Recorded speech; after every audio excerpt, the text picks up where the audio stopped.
السلام علیکم۔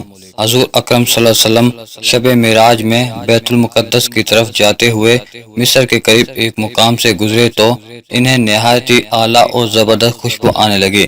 آپ صلی اللہ علیہ وسلم نے حضرت جبرائیل علیہ السلام سے پوچھا کہ یہ خوشبو کیسی ہے؟ جواب ملا کہ فرعون کی بیٹی کی باندی مشاطہ اور اس کے اولاد کی قبر سے آ رہی ہے۔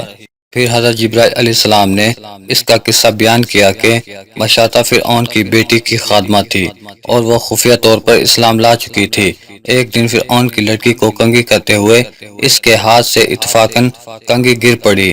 وہ اٹھانے لگی تو اس کی زبان سے بے ساختہ بسم اللہ نکل گیا۔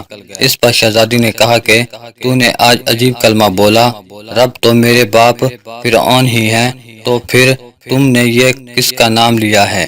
اس نے جواب دیا، فرعون رب نہیں بلکہ رب وہ اللہ ہے جو مجھے اور تجھے اور خود فرعون کو روزی دیتا ہے۔ شہزادی نے کہا، اچھا تم میرے باپ کے سوا کسی اور کو اپنا رب مانتی ہے؟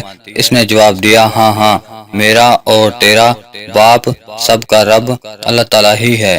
شہزادی نے اپنے باپ سے کہلوایا، وہ سخت غضبناک ہوا اور اسی وقت سے برسر دربار بلوا بھیجا اور کہا، کیا تم میرے سوا کسی اور کو اپنا رب مانتی ہے؟ اس نے کہا کہ میرا اور تیرا رب اللہ تعالیٰ ہی ہے جو بلندیوں اور بزرگی والا ہے۔ فرعون نے اسی وقت حکم دیا کہ تانبے کی جو گائے بنی ہوئی ہے اس کو خوب تپایا جائے، اور جب بالکل آگ جیسی ہو جائے تو اس کے بچوں کو ایک ایک کر کے اس میں ڈال دیا جائے، آخر میں خود اسے بھی اسی میں ڈال دیا جائے۔ چنانچہ وہ گرم کی گئی، جب آگ جیسی ہو گئی تو حکم دیا کہ اس کے بچوں کو ایک ایک کر کے اس میں ڈالنا شروع کرو۔ اس نے کہا، بادشاہ ایک درخواست میری منظور کر، وہ یہ کہ میری اور میرے ان بچوں کی ہڈیاں ایک ہی جگہ ڈال دینا۔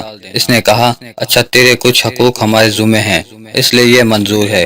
اس کی دونوں بچیاں اس کی آنکھوں کے سامنے اس میں ڈال دیے گئے اور وہ فوراً جل کر راکھ ہو گئے۔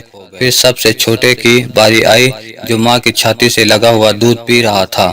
فرعون کے سپاہیوں نے اسے گھسیٹا تو اس نیک بندی کی آنکھوں تلے اندھیرا چھا گیا۔ اللہ تعالیٰ نے اس بچے کو اسی وقت زبان دے دی اور اس نے بآواز بلند کہا، اماں جان افسوس نہ کر، اماں جان ذرا بھی پس و پیش نہ کرو، حق پر جان دینا ہی سب سے بڑی نیکی ہے۔